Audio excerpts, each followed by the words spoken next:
Hello everyone, welcome to गणित ज्ञान। ये हमारा तीसरा लेक्चर है। पहला और दूसरा लेक्चर में हमने देखा था क्लासिफिकेशंस ऑफ नंबर्स, उसके बाद प्राइम और कंपोजिट नंबर के बारे में हमने पढ़ा था। आज तीसरा लेक्चर है जिसमें कि यूनिट डिजिट के बारे में हम स्टडी करेंगे। तो बेसिकली यूनिट डिजिट क्या होता है? यूनिट डिजिट इकाई अंक होता है। जैसे कि हम यहाँ पे एक नंबर लिखते हैं 4, 5, 6, 7, तो हमारा जो लास्ट का जो डिजिट है राइट साइड से, उसे हम यूनिट डिजिट कहते हैं। हमने पहले भी पढ़ा है, बचपन में पढ़ा था। इसे वंस के नाम से जानते हैं, टेंस, 100, 1000, फिर 10,000। तो ऐसे ही हमारा काउंटिंग होता है। तो जो हमारा वंस प्लेस पे है उसे हम यूनिट डिजिट के रूप में जानते हैं। ठीक है। अब जैसे कितना भी बड़ा नंबर्स क्यों ना हो, 3, 4, 5, 6, 7, 8, 8, 0, ठीक है। तो इसमें भी जो यूनिट डिजिट आएगा वो हमेशा लास्ट के नंबर होंगे, राइट एंड से। ठीक है, लास्ट नंबर होंगे। इसे ही हम एज ए यूनिट डिजिट जानेंगे। ठीक है। एक छोटा सा पॉइंट लिख लेते हैं यहाँ पे। Always follow the unit part, मतलब जो सबसे लास्ट में अकेला हो, ठीक है, उसे यूनिट डिजिट कहते हैं। अब जैसे हम एडिशन के टर्म्स में देखेंगे कि कैसे एडिशन के कंडीशन में यूनिट डिजिट क्या होता है हमारा। सिमिलर रहता है, ज़्यादा कोई डिफरेंस नहीं रहता उसमें। 3, 4, 5 को अगर हम 6, 7, 8 से ऐड करें तो एडिशन के बाद जो इसका रिजल्ट आएगा 13, 12, 0, 10। ठीक है। तो हमारा जो ये 3 है, ये 3 जो डिजिट है, इसे ही हम यूनिट डिजिट बोलेंगे। जो लास्ट के टर्म्स हैं उसे यूनिट डिजिट बोलेंगे। अब सब्ट्रैक्शन के टर्म पे देख लेते हैं। सब्ट्रैक्ट में भी सेम होता है, जिससे 3, 4, 5, 1, 2, 1 डाल देते हैं। तो इस कंडीशन में 4 आएगा, 2 आएगा और 2 आएगा। तो जो हमारा लास्ट के जो डिजिट है उसे हम यूनिट डिजिट बोलेंगे। ये 4 हमारा यूनिट डिजिट हो गया। अब मल्टीप्लिकेशन के केस में हम देख लेते हैं।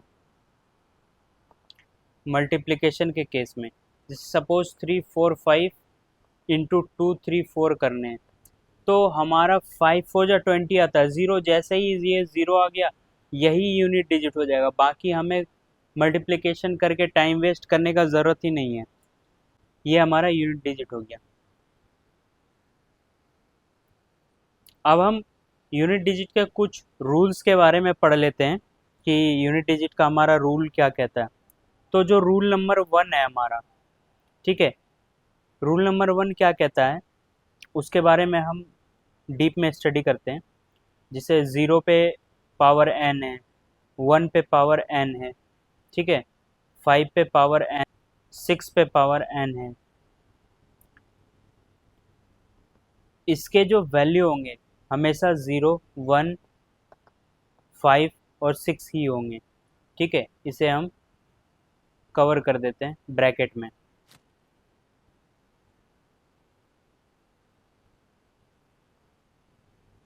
अब हम जानते हैं क्यों होता है ऐसा। हम वन बाय वन एग्जाम्पल से सीखेंगे। जैसे जीरो पे पावर जैसे हमने 1 रखा तो आएगा 0। 0 पे पावर 2 रखा तो 0 आएगा। 0 पे पावर 3 तो 0। 0 पे पावर 4 तो 0। मतलब 0 पे कोई भी पावर हम एंटर करेंगे वो 0 ही आएगा। अब हम 1 के तरफ चलते हैं। 1 से रिलेटेड क्या क्या देख सकते हैं। 1 पे पावर अगर हमने 1 डाला, 1 पे पावर 2 डाला, 1 पे पावर 3, तो ये हमेशा जो पावर है कितना भी हो, हमारा रिजल्ट क्या आएगा? 1 ही आएगा। यूनिट डिजिट जो हमारा आएगा वो 1 ही आएगा। ठीक है। अब 5 के तरफ चलते हैं हम कि 5 के पावर अगर हमने 1 रखा, ठीक है, सपोज कि 5 के पावर अगर हम 1 रखते हैं तो हमारा 5 आता है। 5 के पावर 2 रखते हैं तो 5 5 जा 25, मतलब 5 ही आता है। 5 के पावर अगर 3 हम रखेंगे 25 इंटू 5 125 हो जाएगा। ठीक है, मतलब कि यहाँ पे हम देख सकते हैं कि 5 ही आ रहा है। अगर हम पावर 1 भी रखें, 2 भी रखें, 3 भी रखें, 4 भी, कितना भी हम पावर रख लें वो हमेशा 5 ही रिटर्न में देगा एज ए यूनिट डिजिट के टर्म पे। ठीक है, हम 6 का देख लेते हैं कि 6 में क्या पॉसिबिलिटीज़ हो सकता है। ठीक है, जैसे कि हम 6 पे पावर 1 रख दिए तो 6 आ गया, 6 पे पावर 2 रखेंगे तो 36 आएगा, और 6 पे पावर 3 रखेंगे तो 216 आएगा। तो हमारा यहाँ पे भी हम देखें तो 1 बाय 1 की 6 ही आ रहा है, पावर कितना भी क्यों ना हो, हमारा जो यूनिट डिजिट का जो प्लेस है वो हमेशा 6 आ रहा है। 5 के टर्म में 5, 1 के टर्म में 1, 0 के टर्म में 0। ठीक है, ये हमारा इम्पोर्टेंट पॉइंट हो गया रूल नंबर 1 का। ठीक है, हम इसे मार्क कर लेंगे स्टार मार्क से। अब हम रूल 2 के तरफ बढ़ते हैं कि रूल 2 हमारा क्या कहता है। ठीक है, रूल 2, रूल 2 में ऑड और इवन का कंडीशन होता है। इस कंडीशन में हम देखेंगे कि जैसे 4 है हमारा, ठीक है, हमने 4 ले लिया, हमने 9 ले लिया, तो इस कंडीशन में हम देखेंगे कि ऑड के टर्म में क्या आता है और इवन के टर्म में क्या आता है एज ए पावर। ठीक है, हम 1 बाय 1 यहाँ पे एग्जाम्पल के थ्रू समझते हैं कि क्या क्या पॉसिबिलिटीज़ है इसकी। 4 पे पावर 1 हम रख दिए तो हमारा 4 ही आएगा। 4 पे पावर हम 2 रख दिए, 4 4 जो 16 आ रहा है। 4 पे पावर हम 3 रख दिए तो 16 इंटू 4 64 आ रहा है। ठीक है, तो हम यहाँ पे एक कॉमन पैटर्न ऑब्जर्व कर रहे हैं कि पावर अगर हमारा यहाँ पे ऑड है, ठीक है, पावर अगर ऑड है तो हमारा जो रिजल्ट आ रहा है वो सेम आ रहा है। 4 का पावर ऑड हो गया तो 4 आ रहा है। अगर पावर यहाँ पे हमारा इवन है तो हमें 6 मिल रहा है एज ए रिटर्न। ठीक है, और पावर फिर से अगर हमारा ऑड हो गया तो हमारा 4 मिल रहा है एज ए रिटर्न। ठीक है, तो ये हमारा एक कॉमन पैटर्न है, और 110% ये पॉसिबिलिटीज़ है कि 4 पे पावर अगर हमारा 5 आएगा या 4 आ जाता है तो भी हमारा जो यूनिट डिजिट होगा वो हमारा 6 होगा, क्योंकि ये पैटर्न फॉलो करेगा। 2 के बाद 4 आया तो यहाँ पे भी 6 है तो यहाँ पे भी 6 होगा। ठीक है, तो इस तरीके से हम 4 का एग्जाम्पल के रूप में समझ लिए। तो 4 का अगर पावर ऑड रहेगा पावर तो हमारा सेम वैल्यू आएगा 4, और अगर इवन पावर रहेगा तो हमारा 6 रिटर्न में आएगा। ठीक है, उसी तरीके से हम 9 का भी देख लेते हैं। 9 पे पावर अगर हमारा 1 है तो हमारा जो रिजल्ट होगा वो 9 आएगा। 9 पे पावर अगर हमारा इवन है, इवन मतलब कि 2 है, तो हमारा 9 9 जा 81 हो गया। 9 पे पावर अगर 3 है तो हमारा 729 आ जाएगा। तो हम यहाँ पे भी एक पैटर्न ऑब्जर्व कर रहे हैं कि हमारा जैसे ही पावर ऑड है, ठीक है, तो हमारा 9 आ रहा है। यहाँ पे पावर इवन है हमारा तो 1 आ रहा है। फिर से हमने ऑड रखा पावर, ठीक है, तो फिर से यहाँ पे 9 आ रहा है। ठीक है, यहाँ पे भी एक पैटर्न ऑब्जर्व कर पा रहे हैं हम। ठीक है, जिसमें कि हमारा अगर पावर ऑड है तो वैल्यू सेम रिटर्न करेगा, और अगर पावर इवन है, ठीक है, तो हमारा एज ए 1 रिटर्न करेगा। तो यहाँ पे हमारा रूल नंबर 2 भी ख़त्म हो गया। अब हम आगे की ओर चलते हैं जिसमें कि हम साइक्लिसिटी के बारे में पढ़ेंगे। ठीक है, तो हमारा नेक्स्ट टॉपिक होगा साइक्लिसिटी। ये यूनिट डिजिट का ही पार्ट है। ठीक है, तो साइक्लिसिटी में हम दोबारा से एग्जांपल के रूप में देखते हैं कि 4 पे पावर अगर हमने ऑड रखा है तो वैल्यू हमारा 4 आएगा। 4 पे पावर अगर हमने इवन रखा है तो वैल्यू हमारा 6 आएगा। तो यहाँ पे क्या हो रहा है कि जैसे 4 पे पावर 1 रखे तो 4 आ रहा है, 4 पे पावर 2 रखे तो 6 आ रहा है, 4 पे पावर 3 रखे तो हमारा फिर से 4 आ रहा है, 4 पे पावर 4 रखे तो 6 आएगा, 4 पे पावर 5 रखे तो फिर से 4 आएगा। ठीक है, हमारा ये पैटर्न बन चुका है। ठीक है, कि हर 2 पावर के बाद, हर 2 पावर, ठीक है, एक यहाँ एक यहाँ एक यहाँ, ठीक है, हर 2 पावर के बाद एक यहाँ एक यहाँ, मतलब हर 2 पावर के बाद रिपीट हो रहा है सेम यूनिट डिजिट। ठीक है, हर 2 पावर के बाद रिपीट हो रहा है यूनिट डिजिट, तो हम इसको क्या कह सकते हैं, इसका साइक्लिसिटी 2 है। ठीक है, 2 क्या है इसका साइक्लिसिटी। उसी तरीके से हम 9 का भी पैटर्न ऑब्जर्व करके देख लेंगे एक बार कि 9 पे पावर अगर हम ऑड रख रहे हैं, ठीक है, तो हमारा रिजल्ट 9 आ रहा। 9 के पावर अगर हम इवन रख रहे हैं तो हमारा रिजल्ट आ जाएगा 1। ठीक है, जैसे 9 पे पावर 1 तो 9 आ गया, 9 पे पावर 2 तो 1 आ गया। ठीक है, 9 पे पावर 3 तो फिर 9 आ गया, 9 पे पावर 4 तो फिर 1 आ गया। ठीक है, तो हर 2 पावर के बाद यहाँ भी रिपीट हो रहा है डिजिट, तो इसके भी जो साइक्लिसिटी होंगे, इसके भी 2 ही होंगे cyclicity. 2 is the cyclicity of 4 and 9। ठीक है, 2 is the cyclicity of 4 and 9। हमने 4 और 9 का साइक्लिसिटी पढ़ लिया, अब हमें पढ़ना है 2, 3, 7 और 8 का साइक्लिसिटी। ये सारे का साइक्लिसिटी एक ही होता है। ठीक है, हम 1 बाय 1 देखते हैं। हम पढ़ेंगे अब 4, 2, 3, 7 और 8, ये सारे का साइक्लिसिटी क्या होता है अभी हम देख लेते हैं। 2 पे पावर 1 क्या आएगा 2, 2 पे पावर 2 क्या आएगा 4, 2 पे पावर 3 क्या आएगा 8, 2 पे पावर 4 क्या आएगा 16। ठीक है, उसी तरीके से 2 पे पावर 5 32, 2 पे पावर 6। अब यहाँ पे हम एक कॉमन पैटर्न ऑब्जर्व कर पा रहे हैं कि पहला नंबर पे जो यूनिट डिजिट है वो हर चार पावर के बाद वो रिपीट कर गया, वो यहाँ आ गया। 5 नंबर पे जैसे पावर 5 डाले तो हमारा 2 ही आ गया। ठीक है, उसी तरीके से यहाँ पे 4 था, हमने पावर 4 बढ़ा दिया, अगले 4 पावर के बाद ये फिर रिपीट हो गया। यहाँ पे भी सेम, अगले 4 पावर के बाद ये रिपीट हो गया यूनिट डिजिट। यहाँ पे भी अगले 4 पावर के बाद ये रिपीट हो गया, तो यहाँ पे 4 बन रहा है, 4 पावर बन रहा है, तो इसका क्या हो जाएगा 4 हो जाएगा इसका साइक्लिसिटी। ठीक है, उसी तरीके से हम एक और एग्जांपल देख लेते हैं ताकि हमें प्रॉपर अंडरस्टैंडिंग मिल जाए। 3 का एग्जांपल देखते हैं। 3 पे पावर 1 तो 3 आएगा, 3 पे पावर 2 अगर हो गया तो यहाँ पे 3 3 जा 9 आ जाएगा, 3 पे पावर 3 हो गया तो 27, 3 पे पावर 4 हो गया तो 81। ठीक है, उसी तरीके से यहाँ पे 3 का पावर 5 आ जाएगा 243 हो जाएगा, 3 3 के पावर 6 होगा 2, 3 पे पावर 6 होगा 729। ठीक है, 3 पे पावर 7 होगा 2187, 3 के पावर 8 होगा तो 6561। यहाँ पे भी हम सेम चीज़ देख रहे हैं, जो 1 पे आया था हर 4 पावर के बाद यहाँ पे रिपीट हो गया, जो यहाँ 2 पे है वो यहाँ पे 6 पे है, 7 पे जो है यहाँ पे 7, यहाँ पे 7 पे है। ठीक है, यहाँ पे 1 है, यहाँ भी 1 है। ठीक है, हर 4 पावर के बाद इसका रिपीट होना डिजिट तय है, सिर्फ और सिर्फ यूनिट प्लेस का। ठीक है, तो इसका भी जो साइक्लिसिटी हो जाएगा वो हमारा 4 आ जाएगा।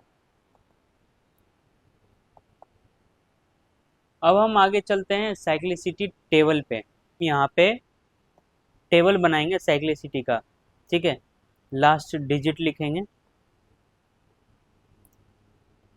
ठीक है, और साइकिल लेंथ लिखेंगे।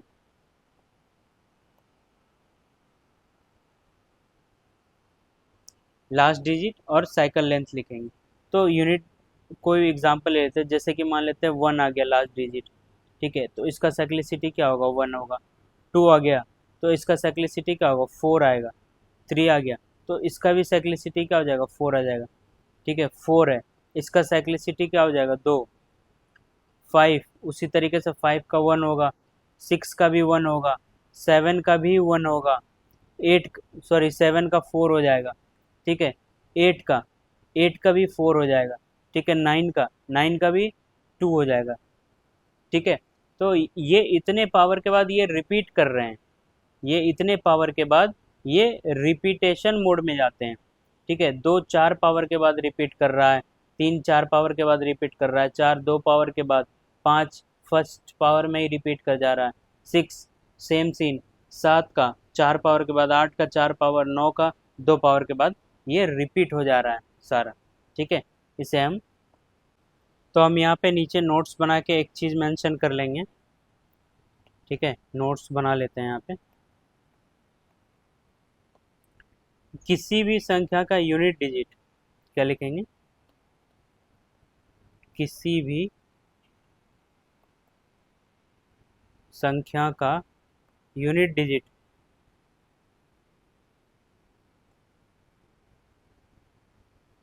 हर चार पावर के बाद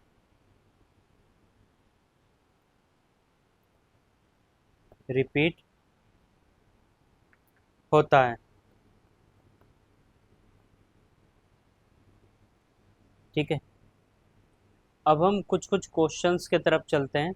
फर्स्ट क्वेश्चन, 4 + 9,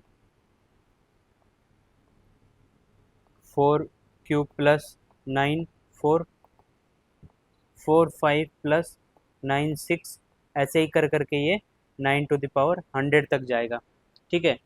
अब यहाँ पे इसे सॉल्व करना है हमें, ठीक है। तो हम यहाँ पे देख पा रहे हैं कि ये हमारा ऑड है, ये इवन है, फिर ये ऑड है, फिर ये इवन है, ठीक है। Odd even odd even odd even. अभी हमने 4 और 9 के पावर्स, ऑड इवन पावर्स के बारे में जाना था, तो हम सॉल्यूशन में देखते हैं।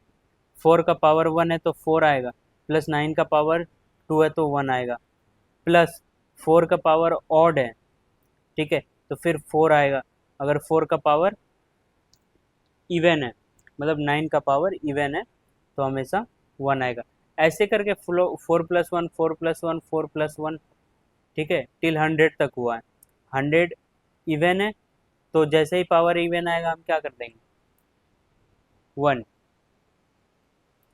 अब हम यहाँ पे एक कॉमन चीज़ ऑब्जर्व कर रहे हैं, जैसे ये दोनों ऐड होकर 5 हो रहा है, ठीक है, फिर ये ऐड होकर 5 हो रहा है, फिर ये ऐड होकर 5, ऐसे ऐसे कितने 5 आए होंगे। 100, अगर डिजिट को हम 100 माने तो उसमें से पेयरिंग बैठ रहा है, तो 50 ऐसे डिजिट होंगे जो 5 आए होंगे ऐड होके। तो सिंपल है, 5 × 50 हम कर देंगे, ठीक है, तो हमारा जो आंसर होगा 250 हो जाएगा। पर हमें पूछा गया है यूनिट डिजिट, ठीक है, तो हम एज ए यूनिट डिजिट 0 बता देंगे। उसी तरीके से इस क्वेश्चन में छोटा सा चेंज है, जिसको हम देखते हैं कि जो हमारा एडिशन वाला टर्म्स था उसे मल्टीप्लिकेशन में कन्वर्ट कर दिया गया है। जैसे 4⁻1 into 9⁻2 into 4⁻3 into 9⁻4 into 4�5 into 9⁻6, ऐसे करके 9⁻100 तक चला गया। ये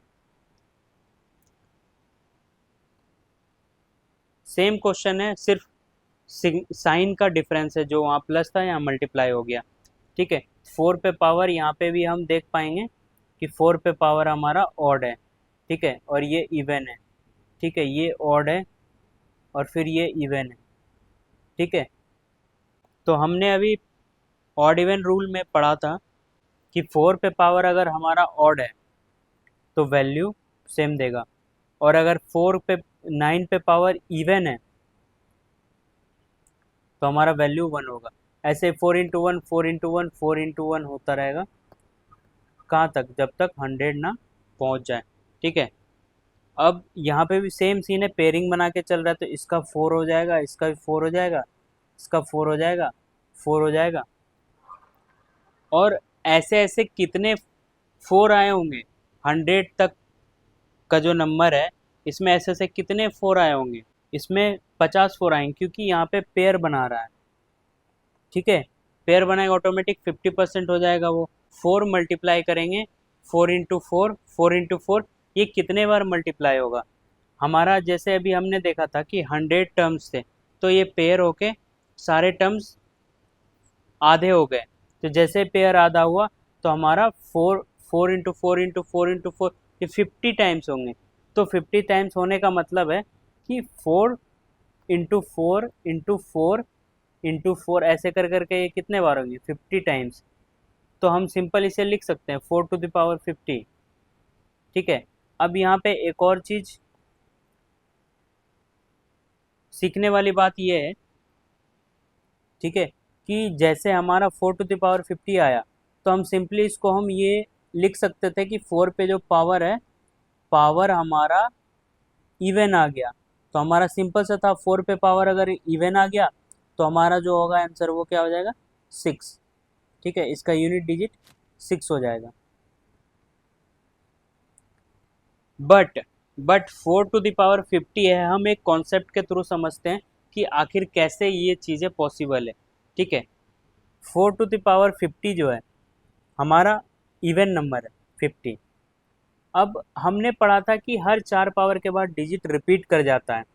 ठीक है, तो 4⁵ जो है, यहाँ पे जो भी हमारा यूनिट डिजिट आएगा, ठीक है, उसे हम x मान लेते हैं, unit digit is equal to x। ठीक है, ऐसे ही 4 पावर के बाद, मतलब 4 पावर से पहले हमारा 4⁵46 था, 46 रहा होगा। ठीक है, और हमने पढ़ा था कि हर 4 पावर के बाद रिपीट होता है, तो इसके भी यूनिट डिजिट हमारे पास क्या हो जाएगा, x। ठीक है, ऐसे ही 4⁴42, ठीक है, तो हमारा इनका भी यूनिट डिजिट क्या हो जाएगा, x हो जाएगा, क्योंकि सिमिलर ही है, हर 4 पावर के बाद रिपीट हो जा रहा है। ऐसे ही करते करते करते करते एक टाइम ऐसा आया होगा जिसपे कि 4 कुछ बचा ही ना हो, कि हर 4 पावर के बाद रिपीट हो रहा, तो हम एक बार देख लेंगे कि 4 से 50 को डिवाइड करके हमारा रिमाइंडर कितना आ रहा है। ठीक है, 4 1 जा 4, 0, 4 2 जा 8, तो हमारा जो रिमाइंडर है वो 2 आएगा। तो 4⁵2, ये 4⁵2 पे जो डिजिट आएगा एज ए यूनिट डिजिट, वो वही यूनिट डिजिट होगा जो हर 4 पावर के बाद जो रिपीटेशन मोड पे लगा हुआ है, जो कि हमारा हर बार 50 पे वही आ रहा है, 46 पे वही, 42 पे वही, तो 2 पे भी वही आएगा। 50 अगर पावर में हो तो हम हर 4 पावर के बाद तो रिपीट हो ही रहा है, तो बैक टू बैक कितना हम बैक जा सकते हैं। हमारे पास 4⁵1 होगा, उसके बाद 2 से पहले 4⁵0 होगा, फिर इसके बाद हम कुछ लेते नहीं है, तो हमारा 0 पे ही स्टॉप हो जाएगा। ठीक है, तो जो वैल्यू हमारे पास 2 पे है वही वैल्यू हमारे पास 4⁴ पे होगा। सेम वैल्यू 4 4 के बाद जाएगा रिपीटेशन मोड पे। ठीक है, अब ये डिवीज़न का कंसेप्ट बताना बहुत इंपॉर्टेंट है कि हम क्यों इसे डिवाइड करके तुरंत पता लगा पाए कि जो हमारा पॉसिबिलिटीज़ है वो कहाँ पे आके स्टॉप हो जाएगा। ठीक है, उसी तरीके से, ठीक है, अब हम एग्जाम्पल के रूप में समझेंगे डिवाइड हमने यहाँ पे क्यों किया था। ठीक है, अब जैसे कोई भी डिजिट हो, 4 6 8 9, ठीक है, और वो 4 से डिवाइड हम इसीलिए करते हैं क्योंकि हमारा जो साइक्लिसिटी है वो 4 का होता है।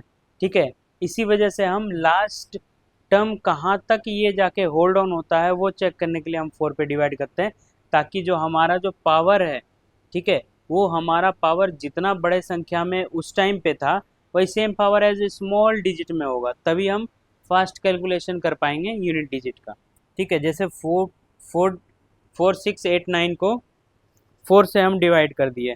ठीक है, तो इसका जो रिजल्ट आएगा 4 से कट जाएगा, ये 6 बचेगा, फिर 4 1 जा 4 हो जाएगा 2 8। ठीक है, फिर 4 7 जा 28, 9 बच गया, 4 2 जा 8, मतलब रिमाइंडर एज ए 1 बचेगा। ठीक है, रिमाइंडर एज ए 1 बचेगा। तो यहाँ पे हम देख लेते हैं कि 3 पे पावर अगर हम 4 6 8 9 डालते हैं तो हमारा जो है वो रिमाइंडर कितना आ रहा है, 1, तो 3 पे पावर डायरेक्ट 1 लिख सकते हैं हम, और इसका यूनिट डिजिट क्या हो जाएगा, 3 हो जाएगा। ये ऐसा क्यों हो रहा है, क्योंकि हम डिवाइड करके चेक कर लिए हैं, 4 से डिवाइड करके इस संख्या को चेक कर लिए। जाहिर सी बात है जो 3 पे पावर 1 पे जो संख्या होगा वही संख्या 3 पे पावर 4 6 8 1 पे भी वही संख्या एज ए यूनिट डिजिट होगा, क्योंकि 4 पावर के बाद रिपीट कर रहा है ये, तो 4 पावर काउंट कर करके एट लास्ट हम 4 6 8 9 तक पहुंचेंगे। जैसे यहाँ पे 3 टू द पावर 1 आ गया, इसका यूनिट डिजिट 3 हो गया। ठीक है, अब 3 टू द पावर 2 होगा, इसका यूनिट डिजिट कुछ होगा, 3 टू द पावर 3 होगा, इसका भी यूनिट डिजिट कुछ होगा। तो 3 टू द पावर 4 जो यूनिट डिजिट आएगा वो यहाँ पे हम देख लेंगे। अब यहाँ पे 3 टू द पावर 5 जो आएगा ये वही यूनिट डिजिट होगा जो हमने यहाँ पे अभी 3 to the power 1 पे लिया है, क्योंकि हर 4 पावर के बाद ये रिपीट हो जाएगा। जैसे कि एक और हम क्वेश्चन देख लेते हैं कि 7 पे पावर 4 3 2 8 9 6 7 1, ये है हमारा, ठीक है, अभी का क्वेश्चन। तो हमें वहाँ पे एग्जामिनेशन हॉल में इतना कॉम्प्लेक्स जो कैलकुलेशन है इसे ही तो रिड्यूस करना है, ठीक है, कॉम्प्लेक्स कैलकुलेशन को ही रिड्यूस करना है, इसे यूज़ नहीं करना है, ठीक है। और नॉर्मली जब हम सॉल्व करेंगे तो 4 से जब हम डिवाइड करेंगे इस नंबर को, ठीक है, 4 डिवाइडेड बाय 4 3 2 8 9 6 7 1, इसको डिवाइड करने में जितना वक्त लगेगा हमारा, इससे आगे हम फर्दर 2 क्वेश्चंस को अटेम्प्ट कर लेंगे। इसी वजह से हम यहाँ पे सिर्फ और सिर्फ एज ए एग्जाम्पल बता रहे हैं, और शॉर्ट ट्रिक हम अभी फिलहाल आगे डिस्कशन करेंगे इसका। जो भी हमारा यहाँ पे रिजल्ट आएगा 4 कट जाएगा, ठीक है, ये भी कट जाएगा, ठीक है, 8 आएगा, ये भी कट जाएगा, 9 आएगा, ये इसका रिमाइंडर 1 हो जाएगा, 6 आएगा, ये फिर से कट जाएगा, ठीक है, 7 आएगा, इसका रिमाइंडर 3 आएगा, ठीक है, फिर लास्ट में 1 आएगा, तो इसका जो रिमाइंडर हमारे पास आ जाएगा 31, 7 चौके 28, ठीक है, 3 आ जाएगा रिमाइंडर, ठीक है, हमारे पास जो रिमाइंडर आएगा वो 3 आएगा। तो यहाँ पे समझने वाली चीज़ें ये है कि इस नंबर जो हमने लिखा है यहाँ पे 7 to the power 4 3 2 8 9 6 7 1, ये जो भी हमने डिजिट यहाँ पे मेंशन किया है ये वही डिजिट है जो 7 to the power 3 का जो वैल्यू आएगा वो सेम पावर इसका भी वैल्यू उतना ही आएगा जितना 7 to the power 3 का आएगा। इसके पीछे रीज़न ये है कि हर 4 पावर के बाद डिजिट रिपीट कर रहा है। तो फर्स्ट ऑफ ऑल हम इस पावर को देखेंगे, यहाँ से हम 4 माइनस करेंगे तो हमारा जो भी आगे का डिजिट हो 6 और इसमें 4 माइनस करने के बाद 6 6 7 हो जाएगा, ठीक है। ऐसे ही करके हम 4 माइनस करेंगे 6 6 3 हो जाएगा, ठीक है, ऐसे ही माइनस करके। तो ये डिक्रीजिंग ऑर्डर में जो कम होता जा रहा है ये एक टाइम को आके 7 to the power 3 हो जाएगा, ठीक है। जो हमारा यहाँ का यूनिट डिजिट होगा वही सेम टू सेम हमारा यहाँ का यूनिट डिजिट होगा, ठीक है। अब हम यहाँ पे एक छोटा सा ट्रिक सीख लेते हैं, ठीक है। वो ट्रिक ये है कि हमें इतना लेंदी प्रोसेस करने का कोई ज़रूरत नहीं है। इतना लॉन्ग प्रोसेस, ये भी गया, हमारा पूरा डिवीज़न में ही टाइम वेस्ट हो गया, तो इतना लॉन्ग प्रोसेस करने का ज़रूरत नहीं पड़ेगा।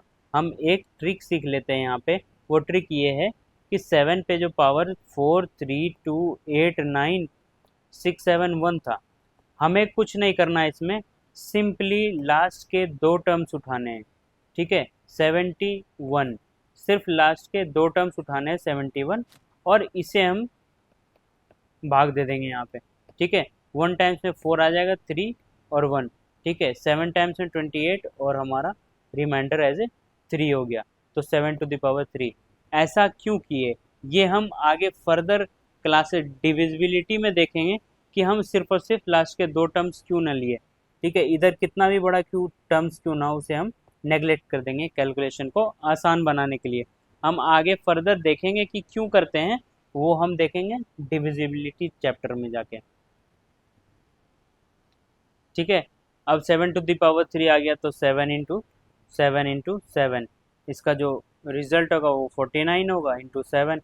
तो हम 4 को इस बार 4 को हमें कैलकुलेट ही नहीं करना है, 9 7 जा 63, 6 को भी लिखने का ज़रूरत नहीं है, हमारा ये यूनिट डिजिट हो गया 3। एक और चीज़ है कि अगर इफ रिमाइंडर जो है हमारा 0 आ जाए, अभी हमने देखा हर बार कंडीशन कि रिमाइंडर कुछ ना कुछ बच रहा है, अगर इन केस रिमाइंडर 0 आ गया तो हम क्या स्टेप लेंगे, जैसे कि 8 to the power 4 4 4 4 4 4 4, ठीक है। इसमें तो डेफिनेटली 8 to the power 0 आ जाएगा, क्योंकि ये 4 से ऑटोमेटिक डिवाइड हो जाएगा और हमारा जो रिमाइंडर होगा वो 0 के बराबर होगा। तो हम इस कंडीशन में क्या क्या 8⁻0 लिख सकते हैं? और जैसे ही 8⁻0 लिखेंगे तो हमारा यूनिट डिजिट 1 आ जाएगा, क्योंकि किसी भी डिजिट पे पावर अगर 0 हो तो वो 1 के वैल्यू के बराबर होता है। तो हम इसे कभी भी नहीं ले सकते हैं। अगर कंप्लीटली डिविजिबल हो गया हमारा तो हम इसे कभी भी नहीं ले। 4 के बाद रिपीटेशन मोड है, तो हम 8⁻0 पे जो वैल्यू आना चाहिए था, आया नहीं, बट हम 1 आया था, पर जो वैल्यू आना चाहिए था वो 8⁻4 पे भी आएगा, सेम वैल्यू जो 0 पे आना चाहिए था, बस कुछ मैथमेटिकल कंडीशन की वजह से ये नहीं आ पाया। तो नहीं आ पाया तो 8⁻4 पे भी वही आ जाएगा, क्योंकि 4 पावर के बाद रिपीट कर जाएगा ये। ठीक है, तो 8⁻4 हम देख लेते हैं कितना आ जाएगा ये। 8 8 जा 64, ये भी 4, ये भी 4, 4 4 जा 6, हमारा यूनिट डिजिट 6 के बराबर हो जाएगा। हम यहाँ पे क्या सीखें कि अगर 0 आ गया रिमाइंडर तो हम 0 नहीं, हम बल्कि 4 लिखें, क्योंकि 0 और 4 पे जो भी डिजिट आएगा 4 साइकिल के बाद रिपीट कर रहा है, तो यह 0 पे जो आएगा यूनिट डिजिट वही होगा, इक्वल्स टू 4 पे, 4 पावर पे जो आएगा। क्योंकि बट यहाँ पे 8 पे पावर 0 के टर्म में हम नहीं लिख सकते। सिर्फ 8 ही नहीं, किसी भी नंबर या डिजिट हो उस पे अगर पावर 0 आ गया तो वो हम पावर को 4 में कन्वर्ट कर देंगे, 0 में नहीं। तो यहाँ पे हम एक और चीज़ लिख देंगे कि replace 0 with 4, replace 0 value with 4। Thank you so much everyone. आज के लिए इतना ही हम रखते हैं। हम नेक्स्ट क्लास में आगे भी टॉपिक्स के बारे में डिस्कशन करेंगे और खूब सारे क्वेश्चन सॉल्व करने की कोशिश करेंगे। ठीक है, तब तक के लिए आप लोग सारे क्लासेस को दोबारा से रिवाइज करके रेडी रहना, ताकि नेक्स्ट क्लास में अगर हम क्वेश्चंस भी करवाएं तो बेहतर तरीके से अंडरस्टैंडिंग बन पाए क्वेश्चंस के साथ। ठीक है, थैंक यू एवरीवन। लास्ट में हम बताना चाहेंगे कि लाइक, कमेंट, शेयर और सब्सक्राइब ज़रूर कर लें। ठीक है, अगर जो भी किसी स्टूडेंट्स को डाउट रह गया हो तो कमेंट सेक्शन में अपना डाउट डाल सकते हैं, और हम मेरी पूरी कोशिश रहेगी कि आपको कमेंट सेक्शन में ही उस डाउट का सॉल्यूशन मिल जाए। और अगर इनकेस नहीं मिल पाता है तो हम नेक्स्ट वीडियो जब हम अपलोड करेंगे उसमें कोशिश ये रहेगा कि आपका डाउट्स, पुराने वीडियो का जो भी डाउट्स है वो सॉर्ट आउट हो जाए। Thank you so much everyone, have a wonderful day.